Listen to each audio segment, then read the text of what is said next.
Hello, everybody. I'm Pat, and interesting recording scenario right now. I'm going to go shoot my roommate Eric, playing at Coffee House, so I gotta make this brief. I want to talk about the passage of time and how I perceive it. I have a pretty unique passage of time, as some of my friends have noted. Basically, say we're watching a video and something happened. I'm like, "What about that thing?" They're like, "What? Go back. How far?" About 20 seconds. She's like, okay, go back. And I was like, no, it was around here. And she's like, that was 4 seconds ago. I process time differently. I will say that something was 20 seconds ago when it was 4 seconds ago, and that can be extrapolated as you could assume. But the more interesting thing is my day cycle. I really barely remember what happened this morning from 6 o'clock to 10 o'clock, really. I don't remember much of it at all, just blur. But I remember yesterday's morning from 6 o'clock to 10 o'clock pretty damn well.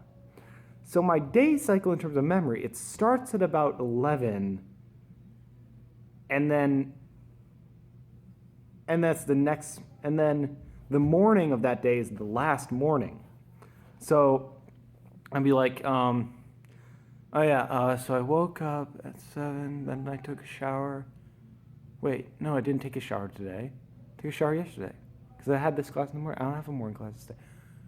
And I'll just, like, it's happened so many times this semester. It's like, the morning I'm remembering, the dream that I had or anything, was the day before. And then my actual day started, for this memory, started at like 11 o'clock.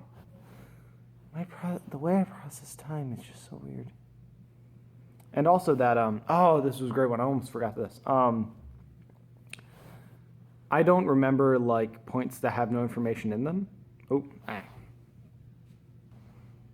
Lights, automatic lights. I don't remember points that have no information in them. Basically, my timeline is strung through with memories, with moments. And if it's basically moment to moment to moment to moment. Imagine that you're shooting a scene. Here's how you shoot, I'm in TV production. Here's how you shoot a scene. Action. Give it a moment, then you start the action, then give it a moment, then you cut. That moment is for editing purposes and a bunch of other stuff.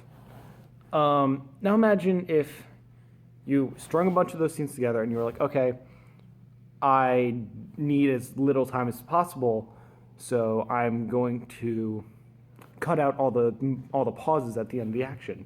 Totally normal. Now assume that from the beginning and middle action, you know how the end action ends, and you don't really need to see the person walk out the door. So you cut the end off the action. Then from context clues, you can assume how the beginning of the action held. So you cut the beginning of the action. And then the middle action has so many details and things, all you need is the gist of what happened, the concept of the scene. So you cut into that and you replace this little sticker. Now imagine repeating that for every single moment in your life. Everything is, I don't remember the end of it or the beginning or the details. I remember the concept of what happened. This happened, and this happened, and this happened, and this happened. I tripped over, I hope this was today. Yeah, it was today. I had my laptop. I almost tripped over something. I was walking along thinking, and then boom, I hit my toe on something. I stumbled forward, and then I turned back and I was like, whoa, holy Jesus fucking Christ shit. And there was a person that walked by and saw it and stuff, and I realized I have no idea how much, because I realized I was really far away from where I stubbed my toe once I finished saying that.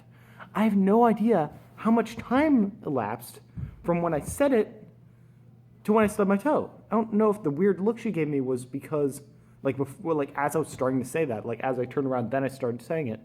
As I was turning back, I started talking, but she gave me a weird look. I don't know if that was because I had a delayed reaction, or if my reaction was too quick, or if it was just someone stubbing their toes being weird. And also, I've been reading this book called Madness on the Couch, and how it's basically bits and pieces of it. I'm reading a part about schizophrenic mothers and how that whole misconception happened and stuff, and a bunch of Freudian, people who followed Freud and corrected him and stuff like that, and people who had more hands-on actions to tackling schizophrenia and madness and all this stuff. And it's more about how madness is just Imaginary friends aren't character building. I got really upset when I found this out. Imaginary friends are just a biological test, a sociopathic, just like, they don't actually think that there's a person there. It's just a way for the brain to experiment with people, with understanding what a people is or something. Like mental image stuff. I don't really remember the exact definition, but it's not what you think it is. It's not actual cognitive character building. And apparently a lot of schizophrenia is just not being lost in another world, but just putting up barriers of reality and just distancing yourself from reality because of problems you've had in your life and stuff. I know it's not all schizophrenia. I know major points of schizophrenia is detachment from reality, but the point is that a lot of cases in the traditional idea of schizophrenia, very controversial topic I know, covered that. And I wonder why I put those two topics together. Hashtag not a vlog, not a vlogger, bye. Subscribe.